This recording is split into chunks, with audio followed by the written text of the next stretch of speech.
Coming up next on the Jeff Crilley Show, people are laid off every day in this country, but there's a right way and a wrong way to do it. We'll be talking to a HR strategy consultant next.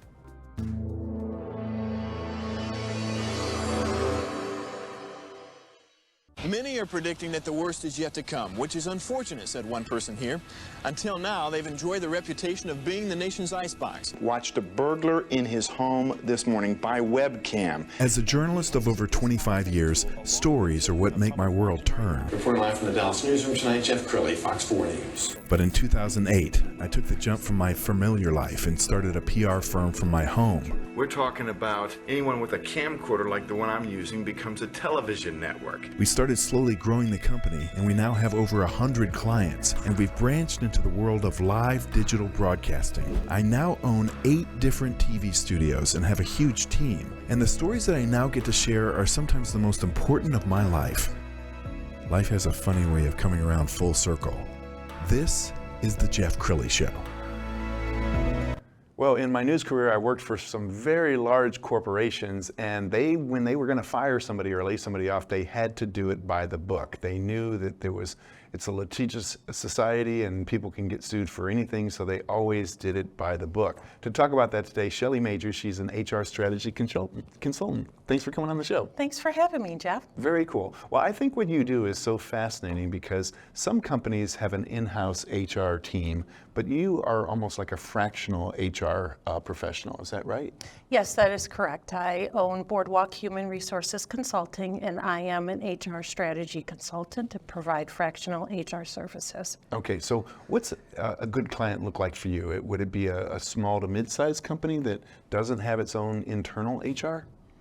The good size for me would be small, yes, anywhere from 10 to about 200 employees.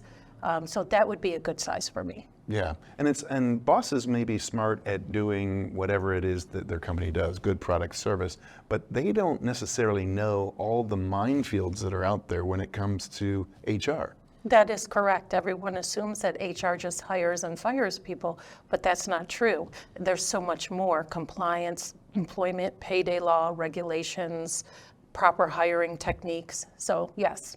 Absolutely. Well, I saw an article, we're going to put it on the screen, and as we put this on the screen, Shelley, I want you to talk about the WARN Act, because the WARN Act is a big deal. It's been around for a while. Yes, so the WARN Act has been around since 1988, and basically it protects the employees when a company decides to lay off employees, so a mass layoff. And if you lay off more than a certain percentage of your employee base, then you need to provide 60-day notice. So, for instance, recently Elon Musk got in a little hot water because there were mass layoffs at Twitter, and he didn't give any notification whatsoever. Yeah, that is correct. He did not give any notices, and so there's a lawsuit now. Okay, and we live in this society where, people go in ebbs and flows, and so if an industry is being hard hit, like during the pandemic, a lot of industries were hard hit. There's a right way and a wrong way to lay off, even when the economy is going into a pandemic. That's very true. That's very true. But again, if you're going to lay off more than half your workforce, you still need to do these warns.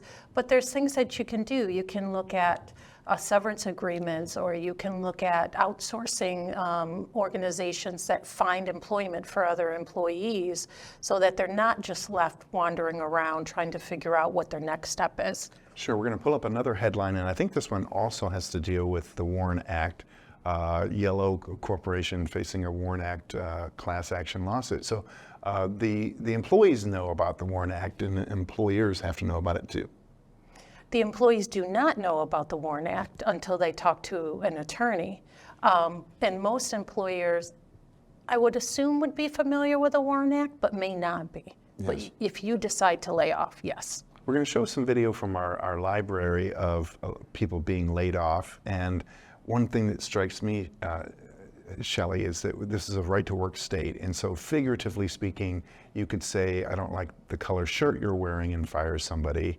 But there is a right way and a wrong way to do it, isn't there? Yes, correct. There is a right way and wrong way. So the right way would be to either put into place some progressive discipline, which is normally like a 3-step, a first warning, a second warning, and then a final.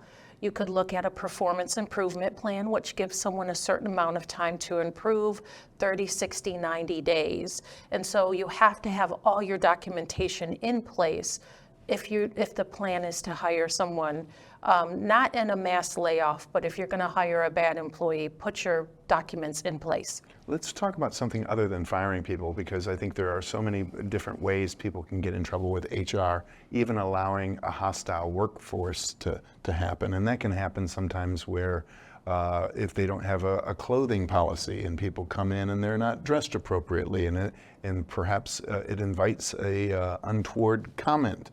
I mean, consulting somebody like you helps them with rewriting their employee handbook. Yep. Rewriting their employee handbook and looking at any required policies that they may need depending on the states, because some state policies vary. Like in Texas, for example, in your handbook, even if you're remote, you have to have a smoker's policy in there, who's part of the handbook, even if it's a remote employee. Are there companies that you run into that simply don't have a handbook? They never bothered to come up with a handbook? Yes, there's a lot of companies I come across that don't have a handbook. And and that's okay. That is okay. I mean, you may be small, and as you grow, then you get your handbook and you put your policies in place, and so that you avoid any type of issues going forward. Sure. I remember when I was at Fox 4 many years ago, there was an employee that they decided to fire, but they were building a case for several years, just putting notes in files and documenting everything. I mean, is it smart to have some kind of protocol when it comes to firing somebody, making sure that you've done the right due diligence? Yeah. Sometimes depending on the scenario, you may have to get legal involved. And so legal will make the recommendation that you start to document. And it does take some time to get rid of somebody that you might have had a problem with.